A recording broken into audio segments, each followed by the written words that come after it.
মুসলমান বাইরারে আমার 782 হিজরিতে মক্কা নগরীতে একবার দুর্ভিক্ষ দেখা দিল। শামসুদ্দিন যাহাবী রহমতুল্লাহি আলাইহি লিখেন, শামসুদ্দিন যাহাবী রহমতুল্লাহি আলাইহি ওনার কিতাবের মধ্যে লিখেন, মক্কা নগরীতে 782 হিজরিতে একবার দুর্ভিক্ষ দেখা দিল। একজন মহিলার স্বামী দুনিয়াতে নাই, 3টা সন্তান নিয়ে বড় কষ্টের মধ্যে পড়ে গেলেন। ও বাবাজি, একটু দিলখানা নরম করে দিবেন, আমি আপনাদের সামনে হৃদয় বিদারক ঘটনা বলতেছি। 3টা সন্তানকে নিয়ে মহিলা বড় কষ্টের মধ্যে পড়ে গেলেন। মহিলার ঘরের মধ্যে খাবার নেই, চাল তেল ডাল কোনো কিছুই ঘরের মধ্যে নেই। সন্তানরা কান্না করে আর বলে, মা গো, পেটের খিদায় ভালো লাগে না রে মা, আর কতদিন উপবাস পরে থাকবো রে মা, আমাদের খাবার কোথা থেকে আসবে রে মা। মা আল্লাহর দরবারে কান্না শুরু করে দিলেন। সন্তানদেরকে বলেন, এ সন্তানরা, তোমরা সবর করো, ধৈর্য ধরো, আল্লাহ আমাদের খাবারের ব্যবস্থা করে দিবে। ওই মহিলা ক্লান্ত হইয়া একটা খাজুর গাছের মধ্যে হেলান দিয়া ঘুমিয়ে গেলেন। যখন ঘুমিয়ে গেলেন, মহিলা স্বপ্নে দেখেন আল্লাহর পয়গম্বর বলেন, মা গো, আপনার খাবার মক্কা নগরীতে নয় রে মা, আপনি চলে যান আফগানিস্তান বলক শহরে, সেখানে গেলে আপনার খাবার রয়েছে রে মা। আফগানিস্তান বলক শহরে চলে যান, আপনার সন্তানদেরকে নিয়ে চলে যাও। মহিলা ঘুম থেকে জাগ্রত হয়ে গেলেন। জাগ্রত হইয়া সন্তানদেরকে ডেকে বলেন, ও সন্তানরা, নবীজি স্বপ্নের মাধ্যমে বলেছেন আমাদের জন্য খাবার মক্কা নগরীতে নয়, আফগানিস্তান বলক শহরে আমাদের খাবার রয়েছে। এবার সন্তানদেরকে নিয়ে মহিলা আফগানিস্তান বলক শহরে হেঁটে হেঁটে পা করে আস্তে আস্তে চলে গেলেন। যখন মহিলা বলক শহরে চলে যায়, সন্তানরা কান্না করে, মা গো, আরো কত পেটের খিদা সহ্য করবো রে মা, এখনো আমাদের খাবারের কি ব্যবস্থা হবে না। দুধের সন্তানটা দুনিয়া থেকে চলে গেলেন। দুধের সন্তানটা গলা মুখ শুকাইয়া, কলিজা শুকাইয়া দুনিয়ার জমিন থেকে চলে গেলেন। এবার দুধের সন্তানটা যখন চলে গেলেন, মা খাফন দাফনের ব্যবস্থা করলেন। মা আল্লাহর দরবারে কান্না করলেন, আল্লাহ, আমার দুধের সন্তানটা খাবারের জন্য আল্লাহ পেটের খিদায় দুনিয়ার জমিন থেকে চলে গেছে। আল্লাহর 2টা সন্তান জীবিত আছে, আল্লাহ এখনো খাবারের কোনো ব্যবস্থা হয় নাই। আমার 2টা সন্তান জানি না জীবিত থাকবে কি না। মা যখন এভাবে কান্না করেন, সন্তানরাও কান্না করে। সন্তানদেরকে জনম দুঃখনি মা ডাক দিয়া বলে, রে সন্তানরা, তোমরা সবর করো, ধৈর্য ধরো, আল্লাহ রব্বুল আলামিন আমাদের খাবারের ব্যবস্থা করে দিবে। সন্তানরা কান্না করে। মা লক্ষ্য করে দেখলেন একজন আল্লাহর ওলি রাস্তা দিয়া হেঁটে হেঁটে আসতেছে। সন্তানদেরকে ডেকে বলে, ও সন্তানরা, আর কত উপবাস থাকবো আমরা?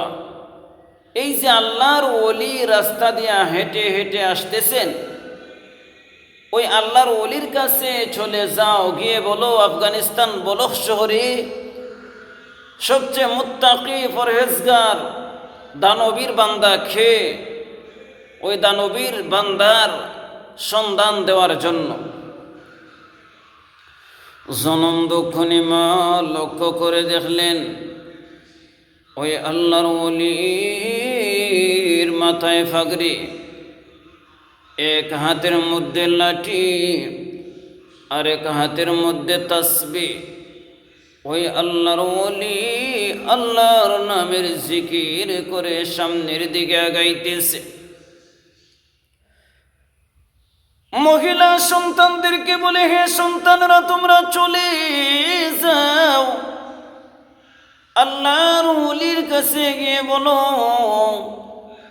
সবচেয়ে দানবীর মুত্তাকি পরহেজগার বান্দা বলক শহরে খেয়ে। সন্তানরা যখন মায়ের অনুমতি নিয়ে চলে গেলেন, ওই দরবেশ ব্যক্তির কাছে গিয়ে বলে, গো হুজুর, আমরা মক্কা নগরী থেকে চলে আসলাম, আমাদের বাড়ি মক্কা নগরীতে, আমরা হলাম নবী বংশের মানুষ, আমাদের আব্বা দুনিয়াতে নাই, বাবা দুনিয়া থেকে চলে গেছে, ঘরের মধ্যে খাবারের কোনো ব্যবস্থা নেই, কয়েকদিন যাবৎ আমাদের পেটের মধ্যে কোনো খাবার নেই, পেটের খিদায় ভালো লাগে না। আল্লাহর নবী স্বপ্নের মাধ্যমে বলেছেন, মক্কা নগরীতে আমাদের জন্য খাবার নেই, আফগানিস্তান বলক শহরে আসার জন্য। নবীজির স্বপ্নের মাধ্যমে বলে দিলেন, আমরা আফগানিস্তান বলক শহরে চলে আসলাম, আপনি একটু বলে দাও মুত্তাকি পরহেজগার বান্দা ওই বলক শহরে কে আছে? আল্লাহর ওলি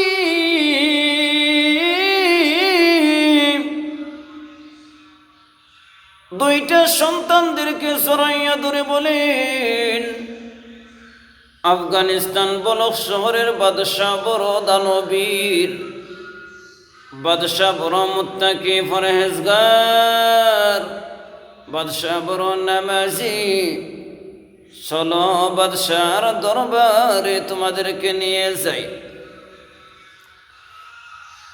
এবার মা সহ দুইটা সন্তানকে যখন বলখের বাদশাহর গেইটের সামনে চলে গেলেন, যাওয়ার পরে লক্ষ্য করে দেখলেন দারোয়ান সিকিউরিটি তারা পাহারা দিতেছে।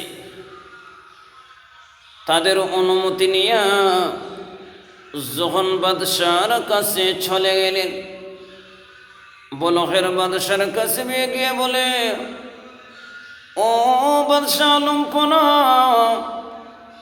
আমরা হলাম নবী বংশের মানুষ, মক্কা নগরীতে দুর্ভিক্ষ দেখা দিয়েছে,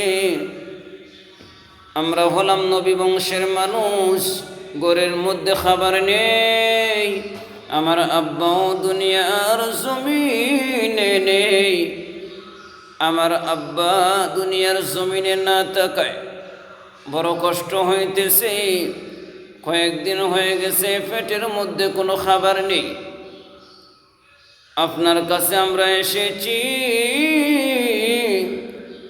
নবীজি স্বপ্নের মাধ্যমে বলেছেন আফগানিস্তান বলক শহরে আসার জন্য। বলখের বাদশাহ বলে, না, তোমরা মিথ্যাবাদী, নবী বংশের মানুষ, তোমাদেরকে বিশ্বাস করা যায় না। বাদশাহ হাকিম দুইটা সন্তানকে গার ধাক্কা মেরে বের করে দিলেন। মাকে অন্য একজন মহিলা দিয়ে গার ধাক্কা মেরে যখন বের করে দিলেন, দুইটা এতিম সন্তান আল্লাহর দরবারে কান্না করে আর বলে, ও বাদশাহ, আপনি তো ভেবেছেন দুনিয়ার বাদশাহী চিরকাল থেকে যাবে।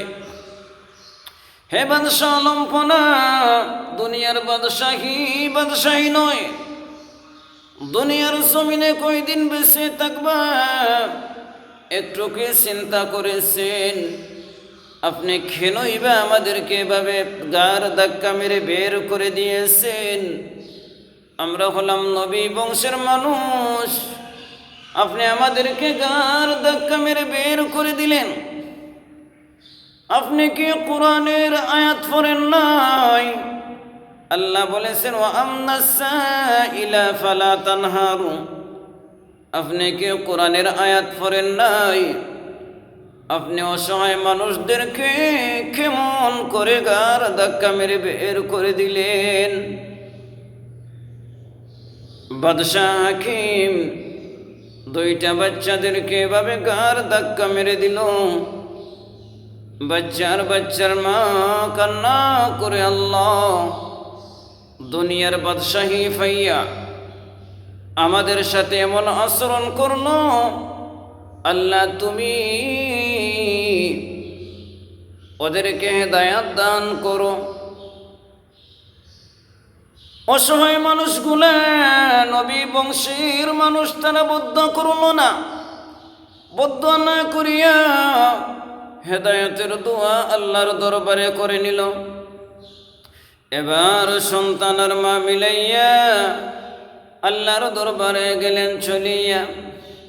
আল্লাহর ওলির দরবারে গিয়ে বলে, গো হুজুর, বাদশাহ আলমপনার কাছে যেতে পেরেছি, গার ধাক্কা মেরে দিয়েছে। আল্লাহর ওলি বলেন, ওরা কি কোরআনের আয়াত তেলাওয়াত করে নাই? ওয়া আম্মাস সাইলা ফালা তানহার। অসহায় মানুষদেরকে